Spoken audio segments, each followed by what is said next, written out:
Hello to all Earth citizens and welcome to my Conscious Coaching Podcast. This is Dr. Kianush, founder and creative director of MCCG. My Conscious Coaching Group is a non-political, non-religious 501c3 coaching nonprofit with initiatives in healthcare, leadership, and education with focus on emotional and spiritual intelligence.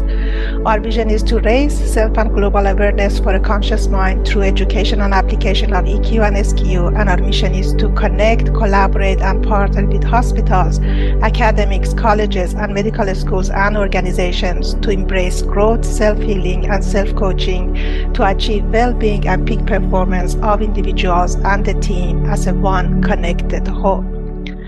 Our wonderful guest speaker today from the world of coaching is amazing Dr. Carol Kauffman. I know and have learned from Carol since 2010 when I joined my first IOC coaching conference in person and was fascinated with her fun, friendly, and honest and intelligent personality, and I still am. Just a little bit about her. She's a faculty at Harvard University, where she's the founder of the Institute of Coaching. In addition, she supervises an international fleet of leadership coaches and has created a coach approach training program with a global footprint.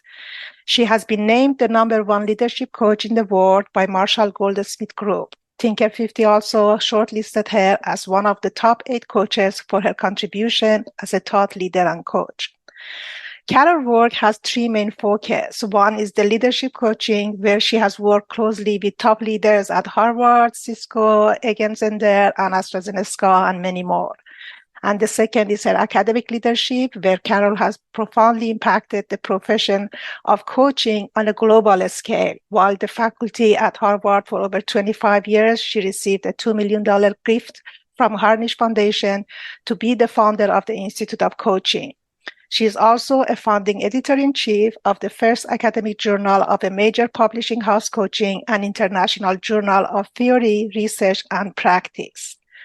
And the third is her coach approach training program for leaders at Mass General Hospital that won Harvard's inaugural program award for culture of excellence in mentoring.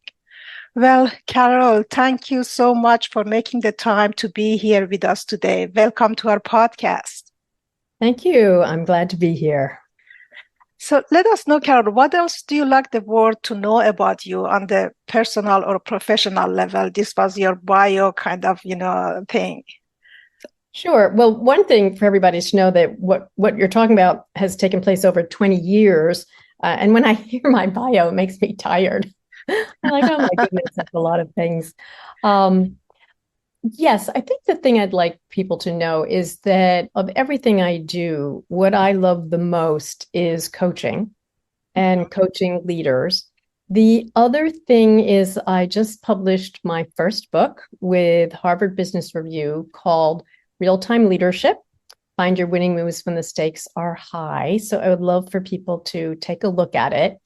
It's actually, the further away I get from the book, the more I like it. And it's helpful with sort of general mindsets and micro behaviors. So I'm very happy about that and have been enjoying talking with senior leadership teams about it. Last and certainly not least, I love to travel, particularly things around animals. I've gone on around 6 or 8 safaris at this point, just got back a week on the Amazon River. And I am married. My husband's a psychoanalyst, and I have 2 children who are now big. My son's 28 and a mechanical engineer, and my daughter is 30 and she's in HR.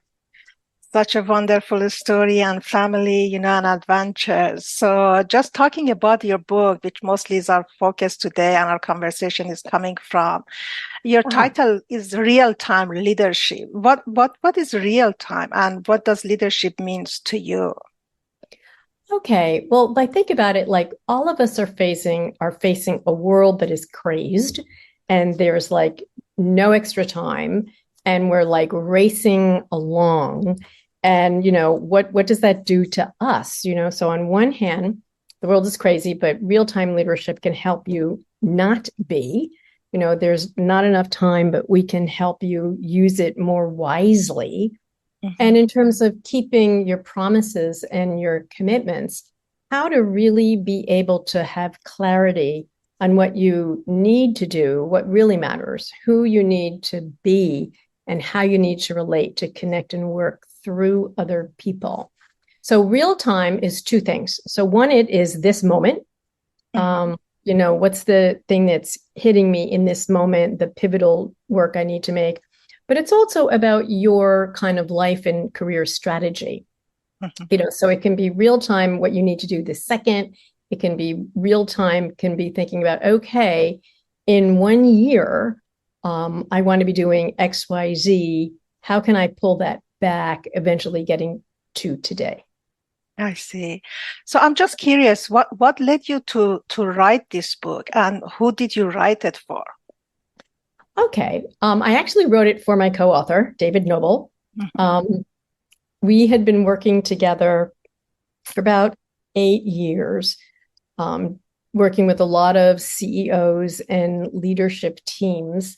And we had gone through about 100 different frameworks. And his idea was, let's put all of these down and sort of get a sense of what will help people the most. So he comes from a background, he brings sort of business strategy and military strategy.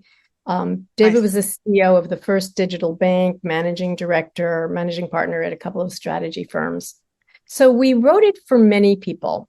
On one hand, it really is very useful if you're at the top of the house. And the other thing, though, it's very useful for coaches to know how to work at the top of the house and have these tools available. But it's actually very good for, I think, aspiring leaders. And the joke is on me. After the book was out of my clutches and I couldn't say anything more, I actually realized everything that we wrote applied to in the house as well as at the top of the house. It's a parenting book as well. I love it, the way that you put it. It definitely is a deep work, and you have made it easy to understand it very much. My favorite part is your MOVE model. So can you tell us a little bit about that, and how do you apply it to the senior leaders stepping into a big role? Okay, well, that's about a half-hour answer. So let me take it in parts, and then you can sort of tell me where you most want to go. Kind of the spiritual backbone of the book really comes from a quote from Viktor Frankl, who, as you know, survived 4 concentration camps in World War II. One of the pieces of wisdom he shares with us is that between every stimulus and response is a space. Stimulus being what's happening to you, the challenge you're facing, and then do you just go with your reflexes and your default approaches, or can you respond? So what he says is that between every stimulus and response, there's a space. And in that space is our freedom. So the principles of real-time leadership, one, will help you make that space and then help you make the most of each moment. But it's also a guide on what to do in that space and how to kind of be the most successful human and worker that you can be. So the acronym in a nutshell is MOVE. M is to be mindfully alert. Mindful as in centered and not judging, but alert like an athlete, and really in charge of where your attention is focused. So that's mindful alert. O is to be an options generator. And that is in any situation to be able to come up with 4 sets of pathways forward. And that's called way power in addition to willpower. Then the V is to validate your vantage point, to understand if you were really able to see clearly, how would you know? And how could you help the people that work for you know? And then E is to engage and affect change on an individual, team, and organizational level. So M, mindfully alert. O, options generator. V, validate your vantage point, and E, engage and affect change. I was going over the book as well, and I reached to this map, the personal strength map in your book. Where does the leader should gain their strength from? Okay, so I think what it is everyone needs to know their own fuel. Does their fuel come from action and success? Does it come from purpose and meaning, self-knowledge? Does it come from connections? And this is all based really on positive psychology.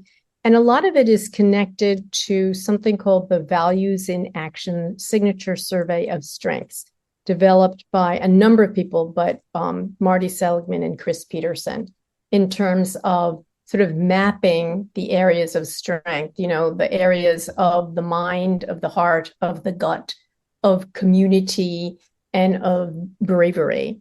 So I'd say in a nutshell, it's how do you learn that language of strengths? Because it's so easy to focus in on what's wrong with you.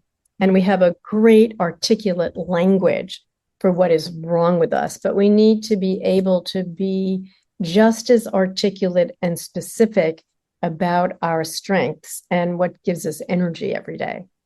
I understand. I mean, and the way that I see it in the book that you have mentioned is the strengths that of leaning in and the strengths when we are leaning back, and then the strengths of the leaning with and the strengths of not leaning. So these are all kinds count as kind of strengths that you have mapped it in the book.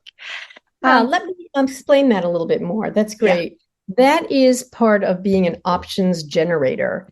And when you think of like your strengths, there's 4 reflexes. There's fight, flight, freeze, and befriend. And we translate these into the 4 stances.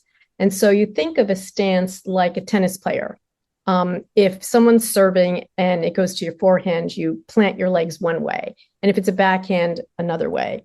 But what we then translate that into is just what you talked about. Is what is your stance? Do you want to lean in and actively engage? You can do that with edge. You can do that with enthusiasm. You can do that with a lot of energy, or you could do it with a lot of subtlety. But in this situation, do you need to lean in?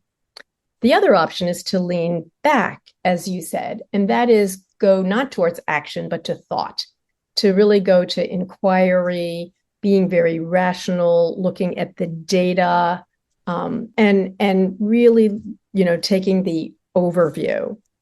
But the third one is to lean with, and that is being nurturant and an emphasis on connections, and also connecting to others as they want to be connected to, and also not lean at all.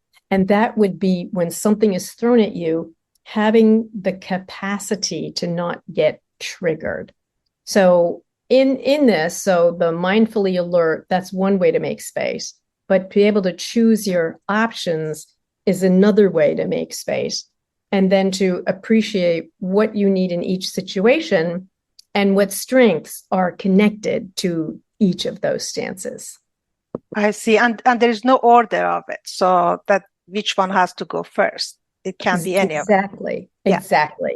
Right. Some people, so for example, like some people, their default is to lean in.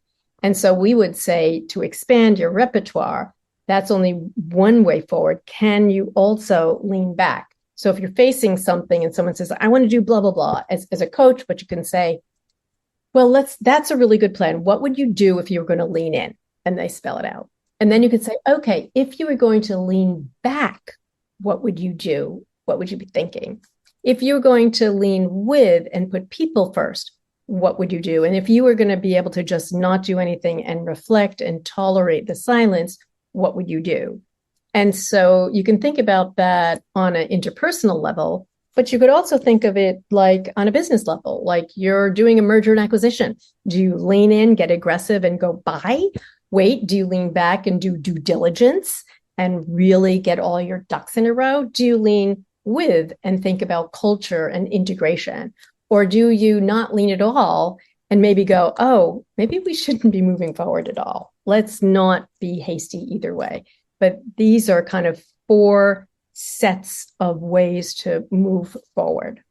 Yeah, and it seems the way you say it, all four of them is necessary. And using that tennis Exactly. metaphor, that I love it, is just for winning a game or playing it well. You just don't have to have a good serve. You just have to have a forehand, backhand, and all other kind of, techniques and skills that you need to. And what advice overall do you give generally to the leaders about uncertainty? I would say that one thing is how to see the simplicity in the chaos. But also, I was talking to a leader today, and they're about to make a big transition as the CEO is going to become the chair and the president's going to be the CEO. And meanwhile, the CEO has been away for 2 months, and really talking about uncertainty and this being in a transitional space is okay. How to make it safe enough so that you can help yourself think it through and trust your gut. But most of all, I think the enemy is feeling like you have to be the hero. You have to solve this on your own, as opposed to you need to be connecting with other people and have a vantage point on it that comes from many eyes, many people looking at it together. And the enemy really is ego. I think the issue with uncertainty is if you feel like you have to be the hero, if you have to be the one that's right, that is going to hurt you in ambiguous and uncertain situations. Yeah, so it's a lot of pressure when you think about it for the leaders, and as being lonely in this journey, as you mentioned, they have to do this all by themselves and to make it through. And as the leaders, what do you think makes us human? And I'm referring to the IOC paper, Leading with the Humanity, that I had the privilege to be part of it, in the writing team. I have a funny anecdote. A friend of mine was teaching me how to use ChatGPT, and we were working on a proposal. So we put the proposal into ChatGPT and ChatGPT 4.0, and we asked it, "What's most important in what are the most important 7 points in this proposal?" And point number 3 was, I thought this was hilarious: be human-centric. So even ChatGPT knows you have to be human-centric. Yeah. And I think the core of it is people can be distracted by profit. And I think what we really do need to do is people really need to be at the heart of what you do and how you relate. And I think, first of all, there's a number of really great papers in there and a lot of wisdom. But you really, it's a sort of no messing around. We have to put people in the center and never forget them, because, it's a cliche that, people are your greatest asset, but it's actually true. And it's true on an individual, a team, and an organizational level. And I think one of the things the pandemic taught us in particular, and it was very hard for the CEOs, and they had to step into being basically the comforter in chief, as well as everything else. But the companies that could do that and put the people first did much better than those that tried to just barrel their way through. But I'd love to hear some of your perspectives on that, especially with your work as one of the authors of the whole white paper. Yeah, exactly. As you mentioned, that's a big subject to talk about. But I know that the vulnerability in the leaders, especially showing that their human part, it just has a lot of saying for the team members, and it creates that bridge of trust. It creates that bridge of the oneness between them. Talking about just leadership is not just the management. It's also a journey of spirituality as well, for the purpose and the meaning. And leading with humanity is bringing the meaning and purpose to what the leaders are doing, especially in the healthcare space, which is my attention, and passion. And going to that, since we are going getting closer to our end of our time, I just want to ask you how we can create, simply an impact by making a positive difference by asking questions from ourselves in each of every moment. How can we really apply, the RTL in a practical way to our daily journey of leadership in any role that we are? Okay, that's great. In a way, I talk about it as how can you change in no extra time? Yeah. So each one of these areas can translate into a split-second question. So for example, the M, we talk about 3 dimensions of leadership. So you go into a meeting and literally you could say, okay, what do I really need to do? You may think it's make a decision. It could be you need to align the team, or the reverse. You think you need to align the team, but no, you have to make a decision. But to just take that extra second and say, what do I really need to do? And then the next dimension of leadership is who you are. And again, okay, who do I need to be right now in this meeting? And one CEO said she realized that she asked herself that every meeting, and she suddenly realized for one meeting that she didn't really feel like going to, that the least important meeting of her day was the most important of theirs. And then a very different her showed up.